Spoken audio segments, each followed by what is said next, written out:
إن الحمد لله نحمده ونستعينه ونستغفره ونتوكل عليه ونعوذ بالله من شرور أنفسنا ومن سيئات أعمالنا من يهده الله فلا مضل له ومن يضلل فلا هادي له وأشهد أن لا إله إلا الله وحده لا شريك له وأشهد أن محمدًا عبد الله ورسوله أرسله بالهدى ودين الحق ليظهره على الدين كله ولو كره المشركون اللهم صل على محمد وعلى آل محمد كما صليت على إبراهيم وعلى آل إبراهيم اللهم بارك على محمد وعلى آل محمد كما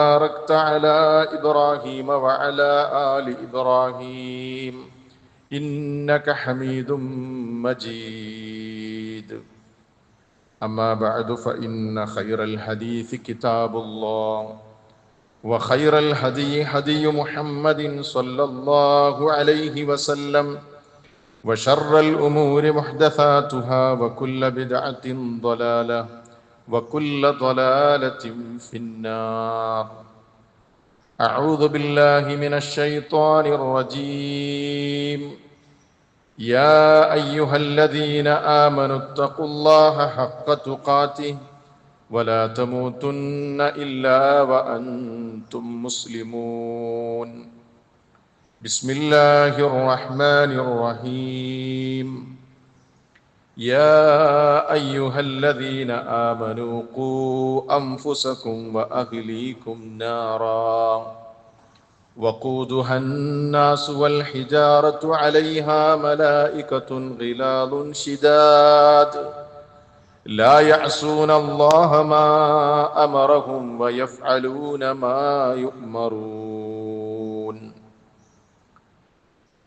സ്നേഹവും ബഹുമാനവുമുള്ള സത്യവിശ്വാസികളെ, വിശ്വാസിനികളെ, സർവലോക പരിപാലകനായ അല്ലാഹു സുബ്ഹാനഹു വ തആലയുടെ വിധിവിലക്കുകൾ ജീവിതത്തിലുടനീളം കാത്തു സൂക്ഷിച്ചുകൊണ്ട് ജീവിക്കണമേ എന്ന് ആദ്യമായി എന്നെയും തുടർന്ന് നിങ്ങളെ ഓരോരുത്തരെയും ഓർമ്മപ്പെടുത്തുകയാണ്, വസിയ്യത്ത് ചെയ്യുകയാണ്.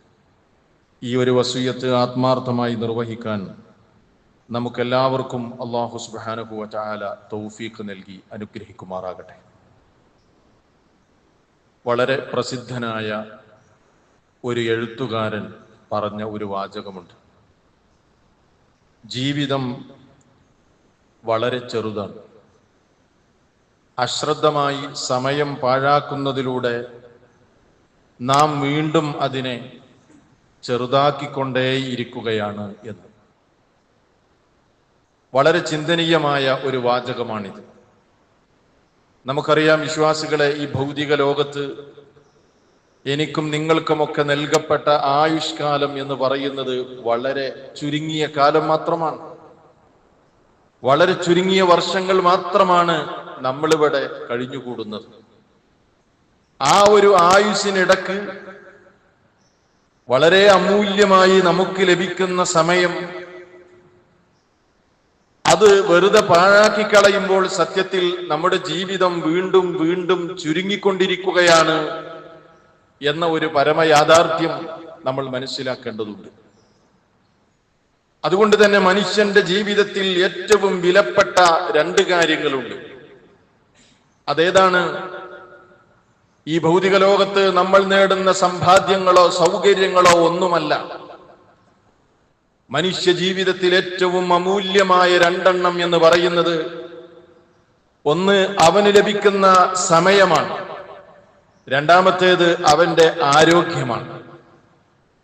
ഈ രണ്ടനുഗ്രഹങ്ങളെയും ഫലപ്രദമായ നിലക്ക് ആര് ഉപയോഗപ്പെടുത്തുന്നുവോ ഒരു സംശയവും വേണ്ട, അയാളുടെ ജീവിതത്തിൽ വിജയിക്കുക തന്നെ ചെയ്യും. അതുകൊണ്ട് ഈ രണ്ട് അനുഗ്രഹങ്ങൾക്ക് വലിയ വിലയാണ്, വലിയ പ്രാധാന്യമാണ് അള്ളാഹുവിന്റെ ദീന് നൽകിയിട്ടുള്ളത്. മഹാനായ പ്രവാചകൻ സല്ലല്ലാഹു അലൈഹി വസല്ലമയുടെ കാലഘട്ടത്തിൽ ഉണ്ടായ ഒരു സംഭവത്തിലേക്ക് നിങ്ങളുടെ ഓരോരുത്തരുടെയും ശ്രദ്ധ ക്ഷണിച്ചുകൊണ്ട് ഞാൻ എന്റെ വിഷയത്തിന്റെ ബാക്കി ഭാഗത്തേക്ക് വരികയാണ്. പ്രവാചകൻ സല്ലല്ലാഹു അലൈഹി വസല്ലമയുടെ തിരുസവിധത്തിലേക്ക് ഒരു സഹാബി, ഒരു മനുഷ്യൻ നടന്നു ചെന്നുകൊണ്ട് അള്ളാഹുവിന്റെ റസൂലിനോട് ചോദിച്ചൊരു ചോദ്യമുണ്ടായിരുന്നു. ഹദീസിന്റെ കിതാബുകളിലെല്ലാം രേഖപ്പെടുത്തപ്പെട്ട സ്വഹീഹായ ഒരു പ്രവാചക വചനം. എന്താണ് അദ്ദേഹം ചോദിച്ചതെന്നോ? അള്ളാഹുവിന്റെ റസൂലെ, അയ്യു ദുആഇ അഫ്ളൽ, ഏറ്റവും ശ്രേഷ്ഠകരമായ പ്രാർത്ഥന ഏതാണ് എന്ന് അങ്ങനെക്ക് പറഞ്ഞു തരൂ നബിയെ. ഞാൻ പ്രാർത്ഥിക്കുന്ന എന്റെ പ്രാർത്ഥനകളിൽ ഏറ്റവും മഹത്വരമായ, ഏറ്റവും ശ്രേഷ്ഠകരമായ പ്രാർത്ഥന ഏതാണ്? റസൂലുള്ളാഹി സ്വല്ലല്ലാഹു അലൈഹി വസല്ലം എന്താണ് പറഞ്ഞത്? നിങ്ങളൊക്കെ പലതും ചിന്തിക്കുന്നുണ്ടാകും, പക്ഷേ നമ്മളൊന്നും ചിന്തിക്കാത്ത ഒരു കാര്യമാണ് റസൂലുള്ളാഹി സ്വല്ലല്ലാഹു അലൈഹി വസല്ലം ആ സ്വഹാബിയോട് പറയുന്നത്. എന്താണ് അവിടുന്ന് പറഞ്ഞതെന്നോ? തസ്അൽ റബ്ബക, നീ നിന്റെ റബ്ബിനോട് ചോദിക്ക്. എന്ത് ചോദിക്കണം? അൽ അഫ്വ വൽ ആഫിയ ഫിദ് ദുനിയാ വൽ ആഖിറ, ഈ ദുനിയാവിലും നാളെ ആഖിറത്തിലും ആരോഗ്യം ലഭിക്കാൻ വേണ്ടി, ആഫിയത്തിന് വേണ്ടി നീ നിന്റെ റബ്ബിനോട് നിരന്തരമായി ചോദിക്കണം എന്നാണ് റസൂൽ സല്ലല്ലാഹു അലൈഹി വസല്ലം പറയുന്നത്. ആ സ്വഹാബി പോകുന്നു. അടുത്ത ദിവസം വീണ്ടും റസൂലിന്റെ സദസ്സിൽ വരുന്നു. എന്നിട്ട് നബിയോട് രണ്ടാം പ്രാവശ്യം ചോദിക്കുകയാണ്. രണ്ടാമത്തെ ദിവസം, നബിയെ, അയ്യു ദുആഇ അഫ്ളൽ, ഏറ്റവും ശ്രേഷ്ഠകരമായ പ്രാർത്ഥന ഏതാണ് നബിയെ? അല്ലാഹുവിന്റെ റസൂൽ ആവർത്തിക്കുകയാണ്, നീ നിന്റെ റബ്ബിനോട് ദുനിയാവിലും ആഖിറത്തിലും അഫ്വിനും ആഫിയത്തിനും വേണ്ടി തേടിക്കോ. തിരിച്ചു പോകുന്നു. മൂന്നാം ദിവസവും വരുന്നു. ആ സ്വഹാബി വീണ്ടും ചോദിക്കുന്നത്, നബിയെ, പിന്നെ ഞാൻ ഏതാണ് പ്രാർത്ഥിക്കേണ്ടത്? എന്റെ പ്രാർത്ഥനകളിൽ ശ്രേഷ്ഠകരമായ പ്രാർത്ഥന ഏതാണ്? റസൂൽ സല്ലല്ലാഹു അലൈഹി വസല്ലം വീണ്ടും ആവർത്തിക്കുകയാണ്, തസ്അൽ റബ്ബക അൽ അഫ്വ വൽ ആഫിയ ഫിദ് ദുനിയാ വൽ ആഖിറ, ഈ ദുനിയാവിലും ആഖിറത്തിലും അഫ്വും ആഫിയത്തും ലഭിക്കാൻ തേടിക്കോ. അത് നിനക്ക് ഈ ദുനിയാവിലും ആഖിറത്തിലും ലഭിച്ചു കഴിഞ്ഞാൽ നീ വിജയിച്ചു കഴിഞ്ഞു. ആലോചിച്ചു നോക്കൂ, ആരോഗ്യത്തിന്, ആഫിയത്തിന് ഇസ്ലാം നൽകിയ പ്രാധാന്യമാണിത്. ഇതേപോലെ തന്നെ വളരെ പ്രാധാന്യത്തോടുകൂടെ ഇസ്ലാം പറയുന്ന കാര്യമാണ് ഒഴിവ് സമയം. സമയം പാഴാക്കുക എന്നത് ഇസ്ലാം അങ്ങേയറ്റം വെറുത്ത കാര്യമാണ്. നമ്മുടെ ജീവിതത്തിൽ ലഭിക്കുന്ന സമയം നല്ല രൂപത്തിൽ നമ്മൾ ഉപയോഗപ്പെടുത്തണം. റസൂൽ സല്ലല്ലാഹു അലൈഹി വസല്ലം പറഞ്ഞൊരു വാചകമുണ്ട്, നിഅമതാനി മഗ്ബൂനും ഫീഹിമാ കസീറും മിനൻ നാസ്, ലോകത്ത് ധാരാളം മനുഷ്യർ അശ്രദ്ധയിലായ രണ്ട് കാര്യങ്ങളുണ്ട്, രണ്ട് അനുഗ്രഹങ്ങളുണ്ട്. ഭൂമിയിൽ ഭൂരിപക്ഷം വരുന്ന ജനങ്ങളും നഷ്ടത്തിലാക്കി കളഞ്ഞ, അതല്ലെങ്കിൽ വില കൽപ്പിക്കാത്ത, അശ്രദ്ധമായി വേസ്റ്റാക്കുന്ന രണ്ട് അനുഗ്രഹങ്ങളുണ്ട്. ഏതാണ് ആ രണ്ട് അനുഗ്രഹങ്ങൾ എന്നറിയുമോ? ഒന്ന് അസ്സിഹ്ഹത്തു, മനുഷ്യന്റെ ആരോഗ്യമാണ്. ആരോഗ്യം നല്ല നിലക്ക് ഉപയോഗപ്പെടുത്തേണ്ടതിന് പകരം അതിനെ നശിപ്പിക്കുക. ഉപയോഗപ്രദമായ കാര്യങ്ങൾക്ക് ആരോഗ്യ കാലഘട്ടത്തിൽ അതിനെ ഉപയോഗപ്പെടുത്താതെ ആരോഗ്യമൊക്കെ നഷ്ടപ്പെടുന്ന കാലത്താണ് മനുഷ്യൻ ചിന്തിക്കുക, എന്ത്, എനിക്കൊന്ന് നടക്കാൻ കഴിഞ്ഞിരുന്നെങ്കിൽ, കാണാൻ കഴിഞ്ഞിരുന്നെങ്കിൽ, ശരീരത്തിന്റെ ആരോഗ്യമുണ്ടായിരുന്നെങ്കിൽ, ഈ രോഗത്തിൽ നിന്നൊന്ന് മുക്തി നേടിയിരുന്നെങ്കിൽ എനിക്കതും ഇതുമൊക്കെ ചെയ്യാമായിരുന്നു എന്ന് മനുഷ്യൻ ചിന്തിക്കും. അതേപോലെ അള്ളാഹുവിന്റെ റസൂല് പറയാണ്, അൽ ഫറാഗ്, ഒഴിവ് സമയം. ഇഷ്ടംപോലെ സമയം കിട്ടിയിരുന്നു, പക്ഷെ അതൊക്കെ വെറുതെ പാഴാക്കി കളഞ്ഞു. ഇപ്പോൾ സമയമില്ല, ഒഴിവ് സമയമില്ല, സാഹചര്യമില്ല, സന്ദർഭമില്ല. മനുഷ്യൻ ഖേദിച്ചു മടങ്ങുകയാണ്. ആലോചിച്ച് നോക്കൂ, ഈ ഹദീത്ത് ഇന്ന് വളരെ ചിന്തിക്കേണ്ട ഒരു പ്രവാചക വചനമാണ്. ഇന്നത്തെ കാലഘട്ടത്തിൽ ഒന്ന് ചിന്തിച്ചു നോക്കി, ഈ രണ്ട് അനുഗ്രഹങ്ങളെ കുറിച്ച് മനുഷ്യർ അശ്രദ്ധരാണ്. ഇന്ന് ഭൂരിപക്ഷം വരുന്ന ആളുകൾ അവരുടെ സമയം എങ്ങനെയാണ് ചിലവഴിക്കുന്നത്? വിശ്വാസികളെ, മൊബൈൽ ഫോണിലൂടെ, അല്ലേ, സോഷ്യൽ മീഡിയയിലൂടെ, അതേപോലെ യുവാക്കൾ വീഡിയോ ഗെയിമിലൂടെ, അനാവശ്യമായ റീൽസ് കാണുന്നതിലൂടെ, ഇങ്ങനെ സ്ക്രീൻ ടൈം. ഓരോരുത്തരും ഒന്ന് ആലോചിച്ചു നോക്കൂ, ഒരു ദിവസം നേരം പുലർന്നാൽ വൈകുന്നേരം കിടപ്പറയിലെത്തുന്നത് വരെ ഞാൻ എത്ര ടൈമാണ് ഈ നിലക്കുള്ള സോഷ്യൽ മീഡിയക്കും ഫോൺ ഉപയോഗിക്കാനും അതേപോലെ സ്ക്രീൻ ടൈമിനായി ഞാൻ ഉപയോഗപ്പെടുത്തുന്ന സമയം എത്രയാണെന്ന് ഞാനും നിങ്ങളും ഓരോരുത്തരും ഒന്ന് ചിന്തിച്ചു നോക്കിയാൽ നമുക്ക് മനസ്സിലാക്കാൻ കഴിയും. നമ്മുടെ ഭൂരിപക്ഷം, അതല്ലെങ്കിൽ അധിക സമയവും നമ്മൾ ഇതിനു വേണ്ടിയാണ് ഉപയോഗപ്പെടുത്തിക്കൊണ്ടിരിക്കുന്നത്. എന്തുകൊണ്ടാണ് ഞാൻ ഈ വിഷയം പറയുന്നത്? നിങ്ങൾ ആലോചിച്ച് നോക്കൂ, പ്രത്യേകമായൊരു സാഹചര്യത്തിലൂടെയാണ് നമ്മൾ കടന്നു പോകുന്നത്. നമുക്കറിയാം, വേനലവധിയിലേക്ക് പ്രവേശിച്ചിരിക്കുകയാണ്.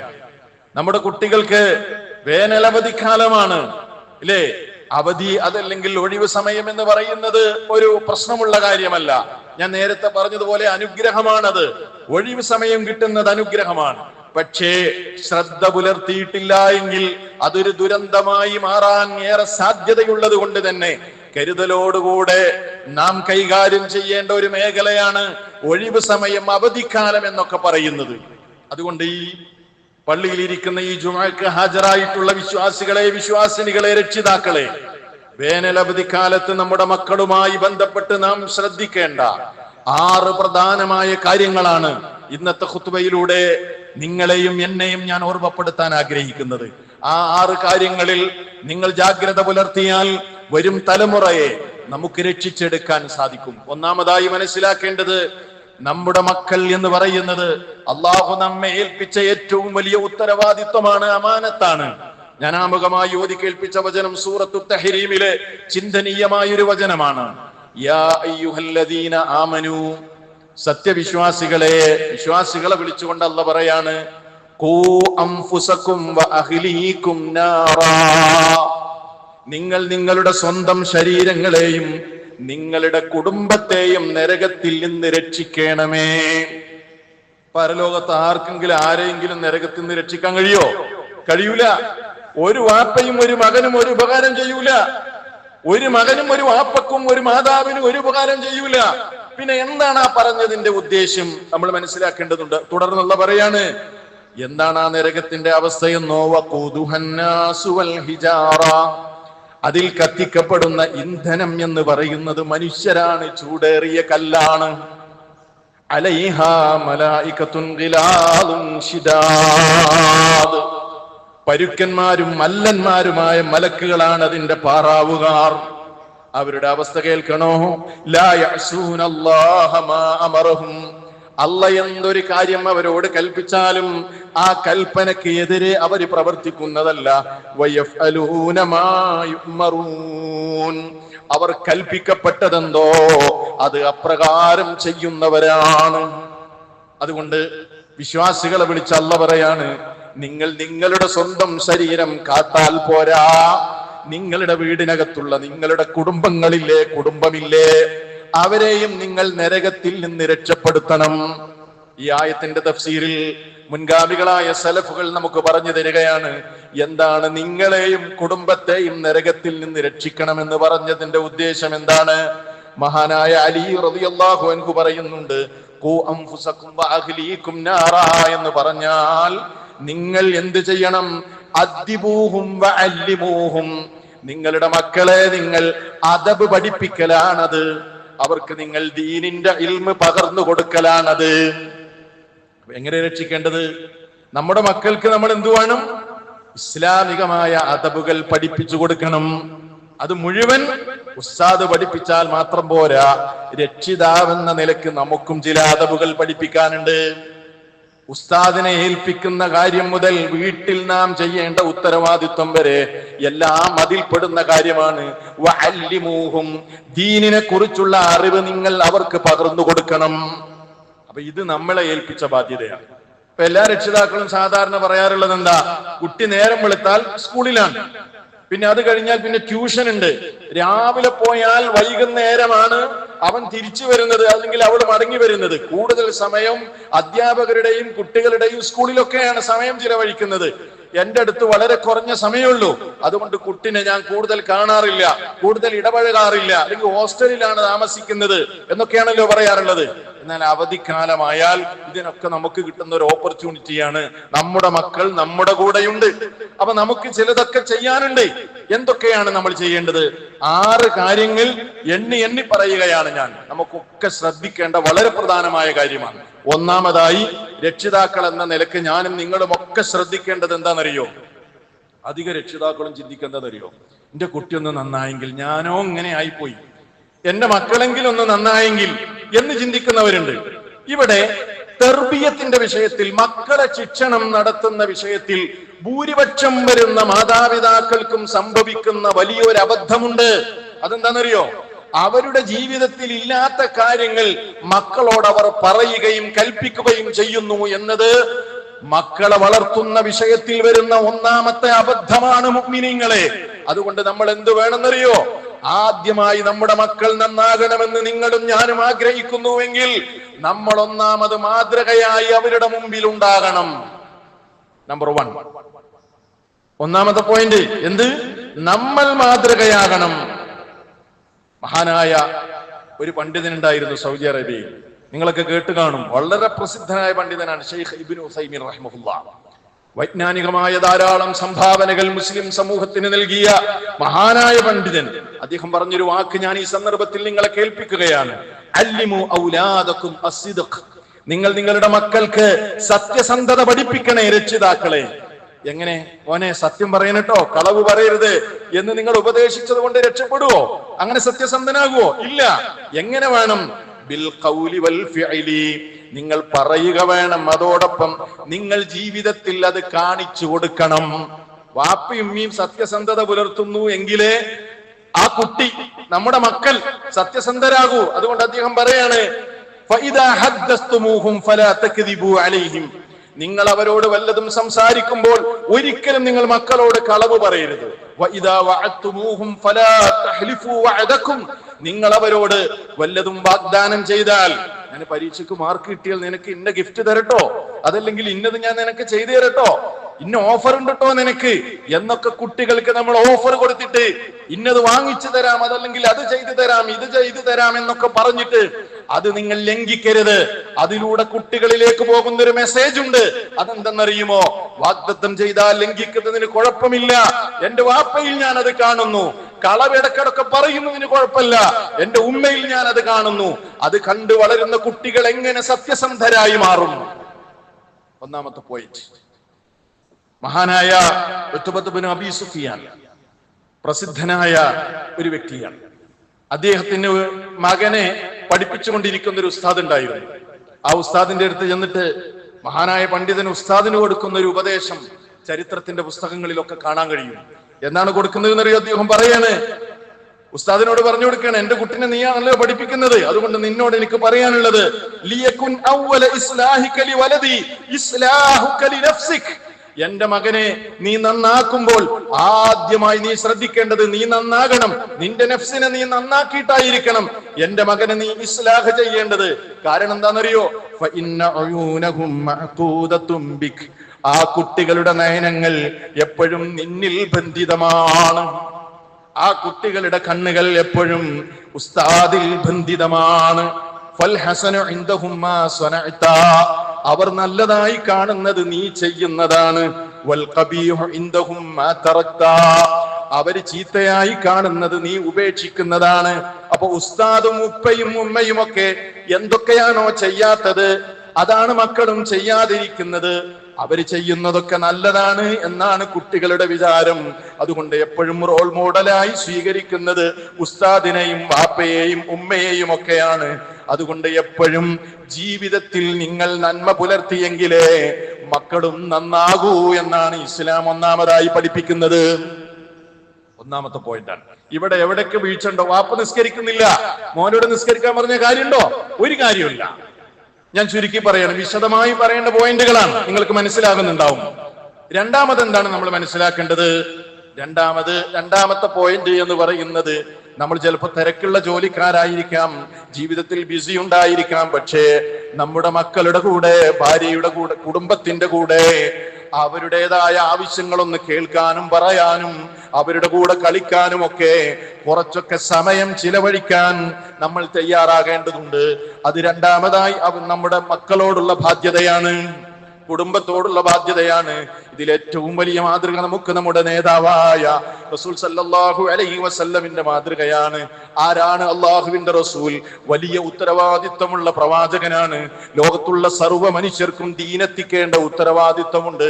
എന്നിട്ടും നോക്കൂ നിങ്ങൾ, ആ റസൂല് കുട്ടികളുടെ കൂടെ സമയം ചിലവഴിക്കാനും തമാശ പറയാനും ഒക്കെ സമയം ചിലവഴിക്കുന്ന ആ വിനയത്തിന്റെ ഉദാഹരണങ്ങൾ എത്രയാണ് ചരിത്രത്തിൽ നമുക്ക് കാണാൻ കഴിയുന്നത്. ഒരൊറ്റ ഉദാഹരണം പറയട്ടെ. അനസ് ബിൻ മാലിക് റളിയല്ലാഹു അൻഹു ആരാണെന്നറിയില്ലേ? അല്ലാഹുവിന്റെ റസൂലിന്റെ സേവകനാണ്. മഹാനായ അനസ് റളിയല്ലാഹു അൻഹു പറയുന്ന ഒരു കഥയുണ്ട്. എനിക്കൊരു ചെറിയ മോനുണ്ടായിരുന്നു, അതായത് എന്റെ വീട്ടിൽ എനിക്കൊരു ചെറിയ അനിയൻ ഉണ്ടായിരുന്നു. അബൂ ഉമൈർ എന്നാണ് അവന്റെ പേര്.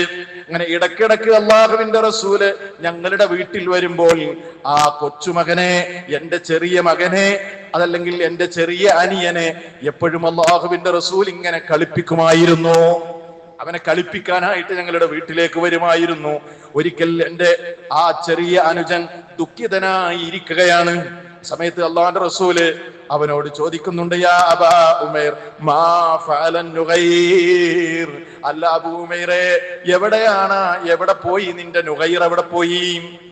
എന്താ നുഗൈർ എന്ന് പറഞ്ഞാൽ അതായത്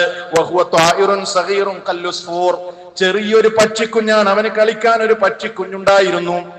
അത് നഷ്ടപ്പെട്ടു പോയതിന്റെ ദുഃഖത്തിൽ ആ കുഞ്ഞിരിക്കുമ്പോൾ എവിടെ പോയി മോനെ നിന്റെ പക്ഷിക്കുഞ്ഞെന്ന് ചോദിച്ച് അല്ലാഹുവിന്റെ റസൂല് അവനോട് കുശലം പറഞ്ഞ് അവനെ സന്തോഷിപ്പിക്കുന്ന ഘട്ടങ്ങൾ ഹദീസുകളിൽ നമുക്ക് കാണാം. അതേപോലെ തന്നെ തന്റെ പേരമക്കളോടുള്ള അല്ലാഹുവിന്റെ റസൂലിന്റെ സമീപനമൊക്കെ ഹദീസുകളിൽ നമുക്ക് കാണാൻ കഴിയും. അപ്പൊ സമയം മക്കളോട് കൂടെ ചെലവഴിക്കണം. രണ്ടാമത്തെ പോയിന്റാണ്. മൂന്നാമതായി നിങ്ങൾ മനസ്സിലാക്കേണ്ട കാര്യം, ഏറ്റവും പ്രധാനമായ മറ്റൊരു കാര്യം എന്ന് പറയുന്നത് ഇന്റർനെറ്റിന്റെ ഉപയോഗം. അത് ഈ ഒഴിവ് കാലത്ത് നിയന്ത്രിച്ചിട്ടില്ല എങ്കിൽ നമ്മുടെ കുട്ടികൾ നമുക്ക് നഷ്ടമായി പോകും. ഇന്ന് അധിക കുട്ടികൾ എന്താ ചെയ്യുന്നത്? ഒന്ന് ആലോചിച്ച് നോക്കി. നമ്മുടെ കുട്ടികളൊക്കെ എന്താ ചെയ്യും? പണ്ട് കാലത്ത് എന്താ ചെയ്തിരുന്നത്? കുട്ടികൾ കളിക്കാൻ പുറത്തു പോകൂലേ? പക്ഷെ ഇന്ന് ആരും മുറ്റത്തേക്ക് പോലും ഇറങ്ങൂല. ഇന്നെന്താ കുട്ടികൾ ചെയ്യുന്നത്? സ്ക്രീനിൽ തന്നെയാണ്. വീഡിയോ ഗെയിമുകൾ, അനാവശ്യമായ റീൽസുകൾ, അതേപോലെ തന്നെ അനാവശ്യമായ ചാറ്റിങ്. ഇങ്ങനെ കൂടുതൽ സമയവും ഫോൺ ഉപയോഗിക്കുന്ന ഒരവസ്ഥയിലേക്ക് ആധുനിക ജനറേഷൻ മാറിക്കഴിഞ്ഞിരിക്കുകയാണ്. നിങ്ങൾ നോക്കൂ, ഒരു 2 മാസക്കാലം ഇങ്ങനെ നിരന്തരമായി സ്ക്രീൻ ടൈം കൂടിയാൽ ഈ വെക്കേഷൻ കഴിയുമ്പോഴേക്ക് നമ്മുടെ കുട്ടികൾ അതിന് അഡിക്ഷൻ ആകും. സംശയമില്ല, ഒരു സംശയവും ആ വിഷയത്തിൽ വേണ്ട. അതുകൊണ്ട് എന്ത് വേണം? നിർബന്ധമായി, ഞാൻ ഇതൊരു അനുഭവത്തിന്റെ വെളിച്ചത്തിലാ പറയുന്നത്, പല രക്ഷിതാക്കളും നമ്മളോട് വന്ന് പരാതി പറയാറുണ്ട്, സങ്കടപ്പെടാറുണ്ട്. ഫോണും നെറ്റും അതേപോലെ ഈ സംവിധാനങ്ങളും ഒന്നും നിയന്ത്രിച്ചിട്ടില്ല എങ്കിൽ മക്കൾ നഷ്ടപ്പെട്ടു പോകുന്ന കാലത്താണ് നമ്മൾ ജീവിക്കുന്നത്. തീരത് പറ്റൂല എന്ന് പറഞ്ഞാല് ഏതാണെങ്കിലും അത് പ്രായോഗികാവൂല എന്ന് നമുക്കറിയാം. അതുകൊണ്ട് അവിടെ നല്ല നിലക്കുള്ള ഒരു ശ്രദ്ധ ഉണ്ടാകേണ്ടത് അനിവാര്യമാണ്. ഇല്ലെങ്കിലോ അവിടെയും രക്ഷിതാക്കളാണ് ഉത്തരവാദികളായി മാറുക. റസൂൽ സല്ലല്ലാഹു അലൈഹി വസല്ലം പറഞ്ഞൊരു വാക്കുണ്ട്. അല്ലാഹുവിന്റെ റസൂൽ പറഞ്ഞത് എന്താണെന്നറിയോ? സലാസത്തുൻ, 3 വിഭാഗം ആളുകൾ ഖദ് ഹറമല്ലാഹു അലൈഹിം അൽ ജന്ന, ആ 3 ടീമിനും അല്ലാഹു സ്വർഗ്ഗം നിഷിദ്ധമാക്കിയിരിക്കുകയാണ്. സ്വർഗ്ഗ ഹറാമാക്കപ്പെട്ട 3 വിഭാഗം ആളുകളുണ്ട്. ആരാന്നറിയോ? 1, കേട്ടോളി, മുദ്മിനുൽ ഖംർ, മദ്യപാനം, നിരന്തരമായി മദ്യല്ലാതെ ജീവിക്കാൻ കഴിയാത്ത ചങ്ങാതി, മുഴുകുടിയൻ. രണ്ടാമത്തേത് വൽ ആഖുലി വാലിദൈഹി, മാതാപിതാക്കളെ അനുസരണക്കേട് കാണിച്ച് ബുദ്ധിമുട്ടിക്കുന്ന മകൻ, അല്ലെങ്കിൽ അങ്ങനെയുള്ള മക്കൾ, മാതാപിതാക്കൾക്ക് അനുസരണക്കേട് കാണിക്കുന്ന മക്കൾ. 2. മൂന്നാമതായി റസൂലുള്ളാഹി പറയാണ്, അടിവരയിട്ടോ, ദയ്യൂസ്, ദയ്യൂസിനും സ്വർഗം നിഷിദ്ധമാണ്. ആരാ ദയ്യൂസ് എന്ന് പറഞ്ഞാൽ? അല്ലദീ യുഖിറുൽ ഖബ്ത ഫീ അഹ്ലിഹി, അതായത് തന്റെ കുടുംബത്തിൽ തെറ്റുകൾ നടക്കുന്നുണ്ട് എന്ന് അയാൾക്കറിയാം. മക്കളെടുത്ത് പ്രശ്നമുണ്ട് എന്നറിയാം, ഭാര്യന്റെ അടുത്ത് പ്രശ്നമുണ്ട് എന്നറിയാം, വീട്ടിൽ തോന്നിവാസം നടക്കുന്നുണ്ട് എന്നറിയാം. എന്നിട്ട് മൂപ്പരതിന് അംഗീകാരം കൊടുക്കുക എന്ന് പറഞ്ഞ ഒരു പ്രതികരണമല്ല, ഒരു നിലക്കും അതിനെ തടയുന്നില്ല, ഇടപെടുന്നില്ല, ഉപദേശം കൊടുക്കുന്നില്ല, ചെയ്യേണ്ട കാര്യങ്ങൾ ചെയ്യുന്നില്ല. പണ്ഡിതന്മാര് പറയാണ്,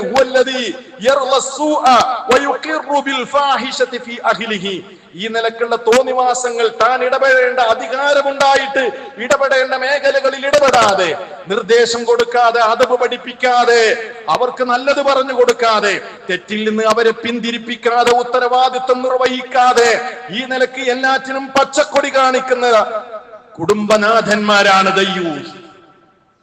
നരകം അവർക്ക് സുനിശ്ചിതമാണ്, സ്വർഗം നിഷിദ്ധമാണ് എന്ന് റസൂൽ സല്ലല്ലാഹു അലൈഹി വസല്ലം. നാലാമത്തെ പോയിന്റ്, ഈ അവധി കാലഘട്ടത്തിൽ ഒരു ടൈം മാനേജ്മെന്റ് ഉണ്ടാകണം. അവധിക്കാല പ്ലാൻ ഉണ്ടാകണം. ഇല്ലെങ്കിൽ എന്താ പ്രശ്നം തരും? നിങ്ങൾ ആലോചിച്ച് നോക്ക്, ലോകത്ത് ഏത് സംഗതികൾ വിജയിക്കണോ അതിനൊക്കെ പ്ലാൻ വേണം. പ്ലാൻ ഇല്ലെങ്കിൽ എല്ലാം തകരും. അപ്പൊ അവധിക്കാലത്ത് നമ്മുടെ കുട്ടികൾക്ക് നമ്മളൊരു പ്ലാൻ ഉണ്ടാക്കി കൊടുക്കണം. ഇല്ലെങ്കിൽ കുട്ടികൾ ഈ നെറ്റിലായിരിക്കും, അവര് സ്ക്രീനിലായിരിക്കും, വേറെ പണിയൊന്നുമില്ല. അപ്പൊ രക്ഷിതാക്കൾ എന്താ ചെയ്യേണ്ടത്? ഇപ്പൊ അവധിക്കാലത്തിന്റെ തുടക്കമാണല്ലോ, നമ്മൾ എന്താ ചെയ്യേണ്ടത്? നമ്മുടെ കുട്ടികൾ ഈ അവധിക്കാലം കഴിയുന്നതിന് മുമ്പ് വായിക്കേണ്ട പുസ്തകങ്ങൾ നമ്മൾ തിരഞ്ഞെടുത്തു കൊടുക്കണം. അവർക്ക് കളിക്കാൻ, പുറത്തുപോയി കളിക്കാൻ ഒരു കൃത്യമായ ടൈമും പ്ലാനിങ്ങും നമ്മൾ ഉണ്ടാക്കണം. ഇനി അവരുമായി ഒന്ന് പുറത്തുപോയി, ഇപ്പൊ നമുക്കറിയാലോ, രാവിലെ പോയി വൈകുന്നേരമാണ് കുട്ടികൾ വരിക, ഫുൾ ടൈം പഠനം തന്നെയാണ്. കുട്ടികൾക്ക് ഒരു പലപ്പോഴും ഉല്ലാസമൊന്നും കിട്ടുന്നില്ല. അപ്പൊ മൈൻഡൊക്കെ ഒന്ന് ഫ്രഷ് ആവാൻ വേണ്ടി നമുക്ക് ഉല്ലാസയാത്ര നടത്താം, അതിനൊരു പ്ലാൻ ഉണ്ടാക്കാം. അതേപോലെ ഈ ഒരു അവധി കാലഘട്ടത്തിൽ പഠിച്ചെടുക്കേണ്ട പ്രത്യേക കോഴ്സുകൾ ഉണ്ടെങ്കിൽ നമുക്ക് പ്ലാൻ ചെയ്യാം. അതേപോലെ തന്നെ ഖുർആനിൽ നിന്ന് ഇത്ര ആയത്തുകൾ അല്ലെങ്കിൽ ഇത്ര സൂറത്തുകളൊന്ന് ഹിഫ്ളാക്കാൻ നമുക്കൊരു പ്ലാൻ ഉണ്ടാക്കാം. ദീനിനെ കുറിച്ച് പലപ്പോഴും സ്കൂൾ വിദ്യാഭ്യാസത്തിന്റെ പിറകിൽ പോകുമ്പോൾ പഠിക്കാൻ അവസരം കിട്ടുന്നില്ല. ദീനിനെ കുറിച്ച് ആഴത്തിൽ പഠിക്കാൻ ഒരു പ്ലാൻ ഉണ്ടാക്കാം. അവധിക്കാല മതപഠന കോഴ്സുകൾ ഉണ്ടെങ്കിൽ അതിൽ പങ്കെടുപ്പിക്കാം. ഇങ്ങനെ ഖുർആൻ പാരായണത്തിന് സമയമുണ്ടാക്കാം. ഇങ്ങനെ രക്ഷിതാക്കളെ നമ്മളൊരു പ്ലാൻ ഉണ്ടാക്കിയാൽ ഈ അവധിക്കാലത്ത് നമ്മുടെ കുട്ടികൾ വഴിപിഴച്ചു പോകൂല എന്ന് മാത്രമല്ല, അവരുടെ ജീവിതത്തിൽ അവർക്ക് ഒരുപാട് നേട്ടങ്ങൾ ഉണ്ടാക്കാൻ ഈ അവധിക്കാലം കൊണ്ട് സാധിക്കും. പക്ഷേ അതിനാർക്ക് കഴിയണം? രക്ഷിതാക്കൾ ശ്രദ്ധിക്കണം. അതാണ് നാലാമത്തെ പോയിന്റ്. അഞ്ചാമതായി എനിക്ക് ഓർമ്മപ്പെടുത്താനുള്ള കാര്യം എന്താന്ന് വെച്ചാൽ, സൽസ്വഭാവങ്ങൾ നമ്മൾ എന്ത് ചെയ്യണം? കുട്ടികൾക്ക് ഉപദേശിക്കണം. സൽസ്വഭാവം, നല്ല നല്ല സ്വഭാവങ്ങൾ. പലപ്പോഴും ഇന്ന് നമ്മൾ അനുഭവിക്കുന്ന ഏറ്റവും വലിയ പ്രശ്നം കുട്ടികളുടെ ക്യാരക്ടർ മോശമായി കൊണ്ടിരിക്കുകയാണ്. അതുകൊണ്ട് സൽസ്വഭാവം, ഇടയ്ക്കിടയ്ക്ക് ഇന്നതൊക്കെയാണ് മോനെ നിനക്കുണ്ടാകേണ്ടത്, നമ്മൾ ഇങ്ങനെയാണ്, നമ്മുടെ കുടുംബം എങ്ങനെയാവണം, നമ്മുടെ സ്വഭാവം എങ്ങനെയാകണം. മഹാനായ ലുഖ്മാൻ അലൈഹിസ്സലാമിന്റെ ഉപദേശങ്ങൾ നീട്ടി പറയേണ്ട വിഷയമാണ്. എത്രയോ കാര്യങ്ങൾ അദ്ദേഹം പഠിപ്പിക്കുന്നുണ്ട്. ആ മഹാനായ ലുഖ്മാൻ അലൈഹിസ്സലാം ആദ്യമായി മകനോട് പറഞ്ഞത് എന്താണ്? യാ ബുനയ്യ ലാ തുശ്രിക് ബില്ലാഹ് ഇന്നശ്ശിർക ലദുൽമുൻ അളീം. മോനെ ശിർക്ക് ചെയ്യരുത്. തൗഹീദാണ് ആദ്യം കൽപ്പിക്കുന്നത്. എപ്പോഴെങ്കിലും പറയാറുണ്ടോ മക്കളോട്, മോനെ അല്ലാത്ത ഒരാളോടും ഒരു സൃഷ്ടിയോടും ദുആ ചെയ്യാൻ പാടില്ല, ഖാലിഖായ റബ്ബിനോട് മാത്രമേ ദുആ ചെയ്യാൻ പാടുള്ളൂ. തൗഹീദ് മനസ്സിലാക്കണം മോനെ, അള്ളാനെ അറിയണം. റബ്ബിനെ നീ മനസ്സിലാക്കിയിട്ടുണ്ടോ? അള്ളാനെ കുറിച്ചൊന്ന് എക്സ്പ്ലെയിൻ ചെയ്യേ. അള്ളാനെ എങ്ങനെയാണ് മനസ്സിലാക്കേണ്ടത് ഒന്ന് പറ മോനെ. നമ്മൾ ആരെങ്കിലും നമ്മുടെ മക്കളോട് ചോദിച്ചിട്ടുണ്ടോ പടച്ച തമ്പുരാനെ കുറിച്ച്, നമ്മുടെ റബ്ബിനെ കുറിച്ച്, ഖാലിഖിനെ കുറിച്ച് നമ്മുടെ മക്കൾ എങ്ങനെയാണ് മനസ്സിലാക്കി വെച്ചിട്ടുള്ളതെന്ന് എപ്പോഴെങ്കിലും പരിശോധിക്കാൻ നമുക്ക് അവസരം കിട്ടിയിട്ടുണ്ടോ? ഒന്നാമത് മക്കളോട് പറയേണ്ടത് തൗഹീദ് തന്നെയാണ്. അത് അടിയുറക്കണം. ലുഖ്മാൻ അലൈഹിസ്സലാം പഠിപ്പിച്ചത് അതാണ്. രണ്ടാമത്തേത് മുറാഖബത്തുല്ലാഹി തആല, അനിവാര്യമാണ്. റബ്ബ് എപ്പോഴും നിരീക്ഷിക്കുന്നുണ്ട് എന്ന ബോധം. മോനെ, അള്ളാഹു കാണുന്നുണ്ട് ട്ടോ. ഈ ലോകത്ത് എവിടെയാണെങ്കിലും, എന്ത് തന്നെ നിഗൂഢതയിലാണെങ്കിലും, എവിടെ തന്നെ രഹസ്യമാക്കി വെച്ചതാണെങ്കിലും അത് അള്ളാഹു അറിയും മോനെ എന്ന ബോധം. അതാണ് അള്ളാഹുവിന്റെ മുറാഖബത്ത്. അതുപോലെ തന്നെ നമസ്കാരം കൊണ്ടുള്ള കൽപ്പന, യാ ബുനയ്യ അഖിമിസ് സ്വലാ, കിടന്നുറങ്ങല്ല മോനെ, എണീക്ക്, നമസ്കരിക്ക് പറയാറുണ്ടോ? അല്ലെ? പല രക്ഷിതാക്കളും വിചാരിക്കുന്നത് എന്താ, സുബൈക്ക് എണീക്കാതെ കിടക്കുന്ന മക്കൾ ഉറങ്ങിക്കോട്ടെ, ക്ഷീണാണ്, അല്ലെ? അങ്ങനെയാണോ? അല്ല, സമയത്ത് എണീച്ച് നമസ്കരിക്കാൻ പറയണം. ഇല്ലെങ്കിൽ ആ കുട്ടി നിസ്കരിക്കൂല. പിന്നെ ഇങ്ങനെ ഒരുപാട് കാര്യങ്ങൾ. അൽ അംറു ബിൽ മഅറൂഫ്, നന്മ കൽപ്പിക്കണം, തിന്മ വിരോധിക്കണം മോനെ. അങ്ങനെ പറഞ്ഞാൽ എന്താ? മോനെ നീ തെറ്റ് കണ്ടാൽ അതിനെതിരെ പ്രതികരിക്കണം എന്ന് പറഞ്ഞാൽ, മോനത് പഠിപ്പിച്ചാൽ, മക്കളത് പഠിപ്പിച്ചാൽ എന്താ? ആ തെറ്റാ കുട്ടി ചെയ്യൂല. ഇതൊക്കെ നമ്മൾ ചെയ്തേണ്ട. അതേപോലെ തന്നെ അസ്സബ്റു അലൽ അദാ, ഉപദ്രവം ഉണ്ടാകുമ്പോൾ നീ ക്ഷമിക്കാൻ പഠിക്കണം മോനെ. അക്ഷമ കാണിക്കരുത്. ഭൂമിയിലൂടെ വിനയത്തോടുകൂടെ നടക്കണം മോനെ. അഹങ്കാരിയായി നെഞ്ചു വിരിച്ച് നടക്കല്ലേ, വിനയമുണ്ടാകണം മോനെ. അതുപോലെ തന്നെ സംസാരിക്കുമ്പോൾ ശബ്ദം താഴ്ത്തി വളരെ ഒതുക്കത്തോടുകൂടെയാണ് മുതിർന്നവരുടെയും അധ്യാപകരുടെയും ഒക്കെ മുമ്പിൽ സംസാരിക്കേണ്ടത്. ബഹളം വെച്ച് ശബ്ദ കോലാഹലങ്ങൾ ഉണ്ടാക്കരുത്.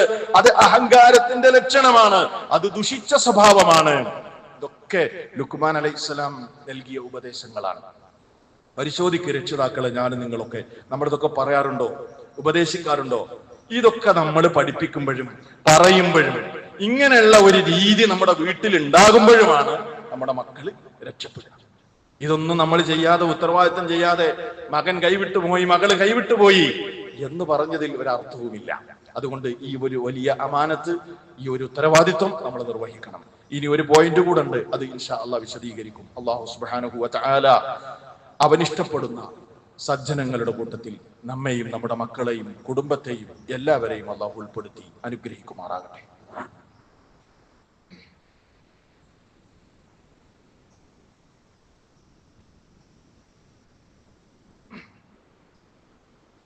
അൽഹംദുലില്ലാഹി റബ്ബിൽ ആലമീൻ വസല്ലല്ലാഹു അലാ നബിയിനാ മുഹമ്മദിൻ വഅലാ ആലിഹി വസഹ്ബിഹി അജ്മഈൻ. അമ്മാ ബഅദ്. സ്നേഹാദരണീയരായ സത്യവിശ്വാസികളെ, വിശ്വാസിനികളെ, അള്ളാഹുവിനെ സൂക്ഷിച്ച് ജീവിക്കണമേ എന്ന് ഒരിക്കൽ കൂടി എന്നെയും നിങ്ങളെയും ഓർമ്മപ്പെടുത്തുകയാണ്, വസിയ്യത്ത് ചെയ്യുകയാണ്. മക്കളോടുള്ള ഉത്തരവാദിത്വത്തിൽ ആറാമതായി നമ്മൾ ശ്രദ്ധിക്കേണ്ടത് എന്താണെന്നറിയോ? നമ്മുടെ മക്കളുടെ കൂട്ടുകാരാരാണ് എന്നത് നമ്മൾ അന്വേഷിക്കണം. കൂട്ടുകെട്ട് ശ്രദ്ധിക്കണം. പറയേണ്ടതില്ല, മുകളിൽ പറഞ്ഞ കാര്യങ്ങളൊക്കെ നമ്മൾ ചെയ്തിട്ട് ഈ ആറാമത്തെ കാര്യത്തിൽ പിഴവ് സംഭവിച്ചാൽ എല്ലാം ബാത്തിലായി. കാരണം എന്താണെന്നറിയോ? കൂട്ടുകെട്ട് ചീത്തയാണെങ്കിൽ കുടുംബത്തിൽ നിന്ന് ആ കുട്ടിയെ അകറ്റും, അവന്റെ ധാർമ്മിക ബോധം നശിപ്പിക്കും, അവൻ വഴിപിഴച്ചു പോകും, അവരെ പിന്നെ നമുക്ക് കിട്ടൂല. മഹാനായ റസൂൽ കരീം സല്ലല്ലാഹു അലൈഹി വസല്ലം പറഞ്ഞൊരു വാചകം നോക്കൂ നിങ്ങൾ, അർറജുലു അലാ ദീനി ഖലീലിഹി, ഒരു മനുഷ്യൻ അവന്റെ കൂട്ടുകാരന്റെ മതത്തിലായിരിക്കും. ഫല്യൻദുർ അഹദുക്കും മൻ യുഖാലിൽ, അതുകൊണ്ട് നിങ്ങൾ ഓരോരുത്തരും ധാരാളം പ്രാവശ്യം ചിന്തിച്ചു കൊള്ളട്ടെ ആരോടൊപ്പമാണ് കൂട്ടുകൂടുന്നത് എന്ന്. എത്ര സ്ട്രോങ് ആയ അദബും വീട്ടിൽ നിന്ന് കിട്ടിയാലും കൂട്ടുകാരൻ പോയോ, കൂട്ടുകാരി പോയോ, പോയി, കുട്ടി നഷ്ടപ്പെട്ടു.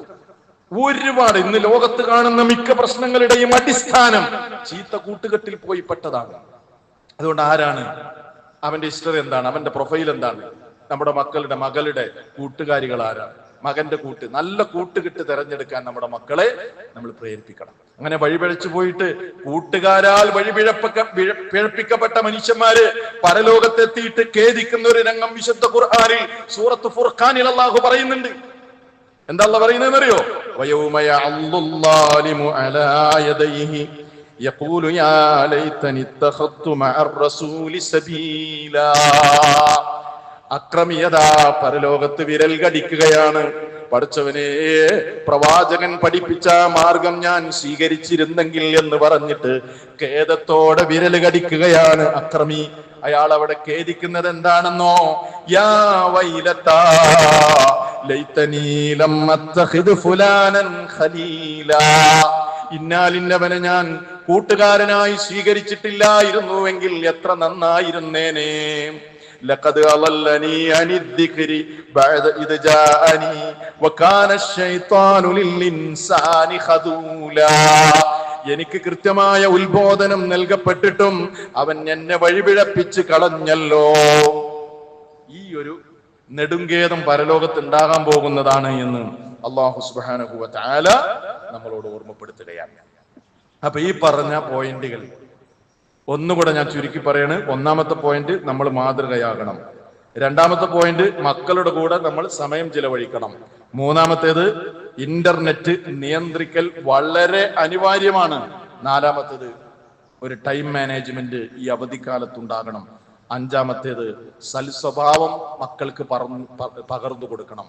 ആറാമത്തേത്, കൂട്ടുകാരാരാണ് എന്ന് നമ്മൾ നന്നായി ശ്രദ്ധിക്കണം. ഇത്രയും കാര്യങ്ങൾ നമ്മൾ ശ്രദ്ധിക്കുകയാണെങ്കിൽ, അള്ളാഹുവിന്റെ തൗഫീഖ് ഉണ്ടെങ്കിൽ നമ്മുടെ മക്കളെ നമുക്ക് രക്ഷപ്പെടുത്തിയെടുക്കാൻ കഴിയും.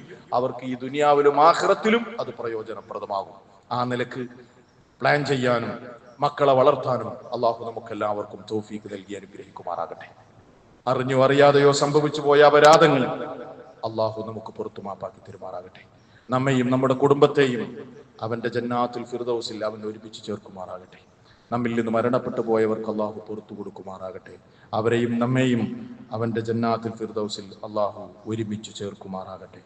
അല്ലാഹുമ്മ ഗ്ഫിർ ലിൽ മുഅ്മിനീന വൽ മുഅ്മിനാത്ത് വൽ മുസ്ലിമീന വൽ മുസ്ലിമാത്ത് അൽഅഹ്യാഇ മിൻഹും വൽ അംവാത്ത് ഇന്നക സമീഉൻ ഖരീബുൻ മുജീബുദ് ദഅവാത്ത്. اللهم اعز الاسلام والمسلمين واذل الشرك والمشركين ودمر اعداء الدين وانصر عبادك الموحدين ربنا اغفر لنا ولإخواننا الذين سبقونا بالإيمان ولا تجعل في قلوبنا غلا للذين آمنوا ربنا إنك رؤوف رحيم اللهم بارك لنا في أوقاتنا وأعمالنا وأرزاقنا يا رب العالمين ربنا آتنا في الدنيا حسنة وفي الآخرة حسنة وقنا عذاب النار واقم الصلاة